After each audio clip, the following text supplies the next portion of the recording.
Most of us see success as a result of education and intelligence. But in the book, The Psychology of Money, author Morgan Housel argues that the key to financial success lies in understanding human behavior. In this video, we will learn why people fail to achieve financial success, the natural human behaviors that can help us achieve our financial goals, and how to create a financial plan that is unique to you. So let's go over the main lessons from the book, The Psychology of Money by Morgan Housel. Lesson number 1. Do not ignore chance. If we take a look at highly successful people like Bill Gates, we can say that the reason for his massive success in Microsoft was his business savvy and his disciplined work ethic. And while those might be major factors for his success, we cannot ignore the fact that Bill Gates was quite literally one in a million teenagers who had access to a school computer back in 1968. Without this opportunity, Bill might not have gathered the computer skills early on to have the massive competitive advantage that he did.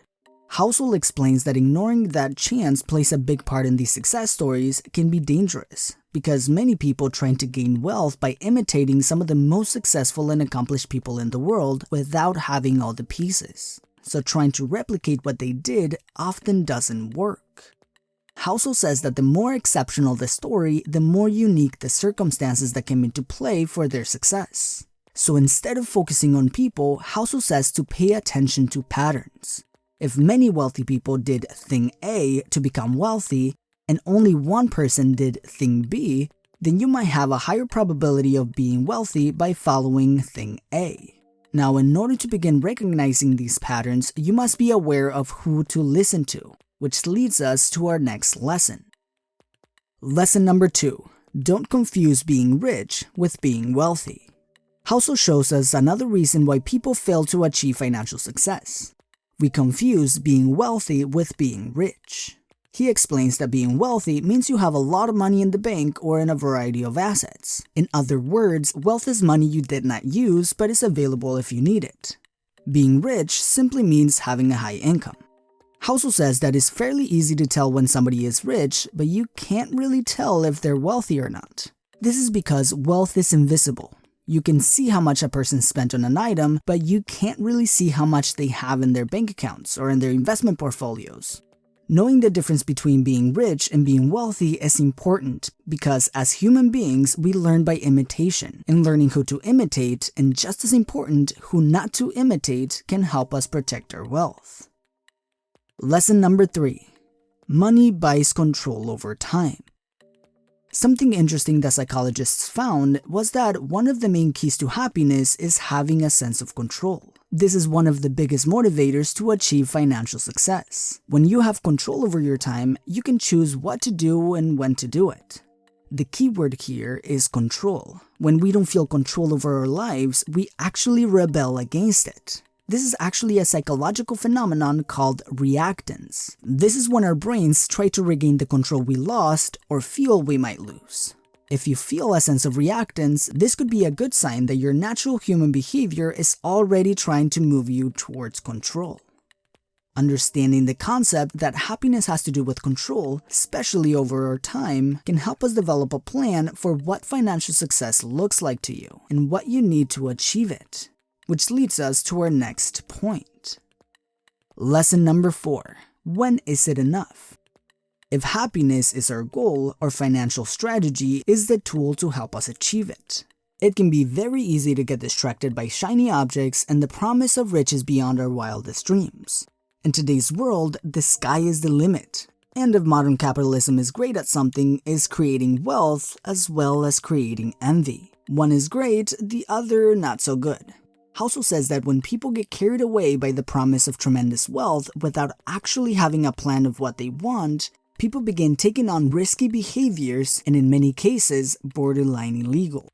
There are countless examples of people who already had mountains of wealth who lost it all just because they wanted more than the other guy. Avoiding falling in the comparison trap will not only help you be happier, as many psychological studies have proven, but it can also help you prevent taking unnecessary risks with your money, which can leave you worse off in the long term.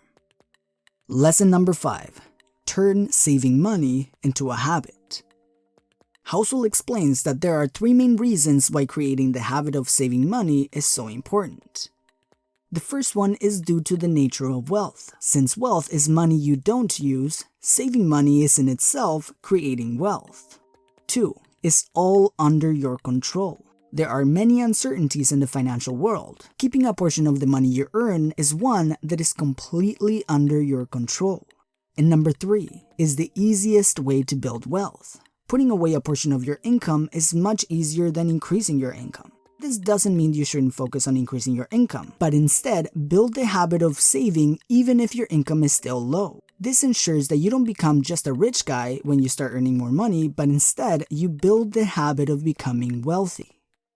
An important behavior the household recommends is to give more importance to yourself than outside expectations. In other words, stop caring about other people's opinions. Household argues that we overspend because we care too much about what other people think of us. Household says that the expenses after basic needs and a few comforts are no longer spending for yourself. You are spending for others, either for their wants or just to prove how much money you have.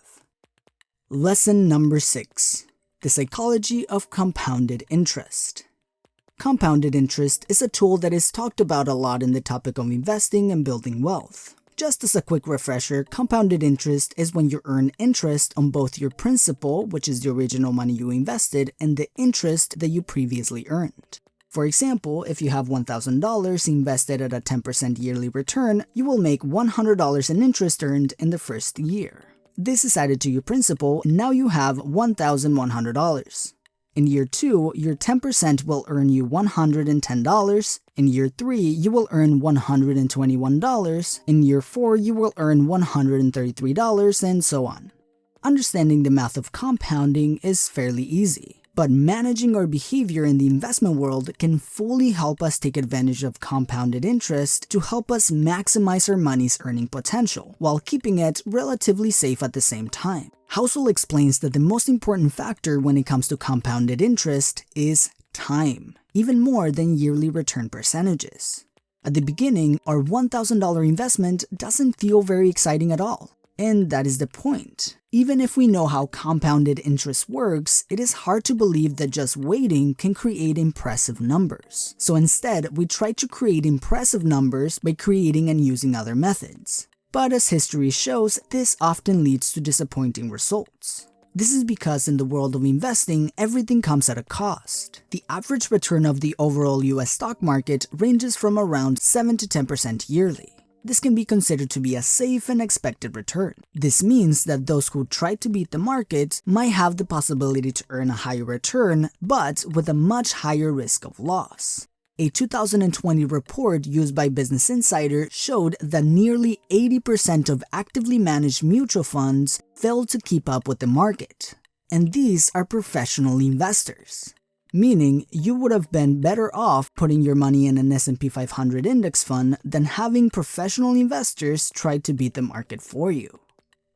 This is why Household recommends finding a solid, yet consistent return on your money over time, and just waiting is more important than trying to find the highest return investment, because in the long term, it ends up providing with the most money. And by the way, those $1,000 we invested earlier at a 10% yearly return become over $45,000 in 40 years, without you even doing anything. Lesson number 7. Plan for things to go wrong. The final essential element for any good financial strategy is to plan for things to go wrong. By doing this, you allow yourself to stay in the market long enough to reap the benefits of compounding, which is made possible by staying invested for a long period of time. Household says that most people are too optimistic with their finances and only plan for the best case scenario, which often can be taken down by any unfortunate situation. If your financial plan only works in a narrow range of possibilities, you are putting yourself at risk. A good financial plan accounts for many things not to go your way and still be successful. There are 2 major things a good financial plan must have. 1. Never risk all of your fortune. Household recommends to invest only portions of your money at any particular time and avoid risking it all. Having a portion of your money in safer investments will allow you to cover for potential losses that riskier investments might have. This means keeping a portion in cash, even if it isn't earning you anything, By keeping cash, you are able to not lose years or even decades of your wealth when bad luck hits. If you lose your job in a recession, for example, and you don't have any cash in hand, you might be forced to sell stock at a big loss just to get by. This can wipe out years of progress in the market and leave you in a very bad position. Keeping cash around can also allow you to take advantage of bad economic times, which in fact might help you develop your wealth faster. Number 2, never depend on one single factor. It's always a good idea to have backup plans in case bad luck strikes. For example, do you have a plan in case you lose your job? Or do you have a plan if the market is doing badly? In the book The Intelligent Investor, Benjamin Graham says that you cannot predict what the market or the economy will do. So instead of trying to predict it, he suggests having a margin of safety that allows you to be wrong but still profitable. So in summary, don't ignore chance. Don't confuse being rich with being wealthy. Understand why you want money in the first place. Learn how much is enough to make you happy. Turn saving money into a habit. Learn to take advantage of compounded interest, and plan for things to go wrong. Alright guys, I think this book gives a really different perspective on the world of investing than many other books. I feel like this book focuses on understanding ourselves in relation to money because in many cases, it is our own selves that get in the way of achieving our financial goals. Now, if you want to go over a more practical and detailed plan on investing, make sure to check out our video on the book The Intelligent Investor, which according to Warren Buffett is the best book about investing ever written. But I'll let you decide that for yourself.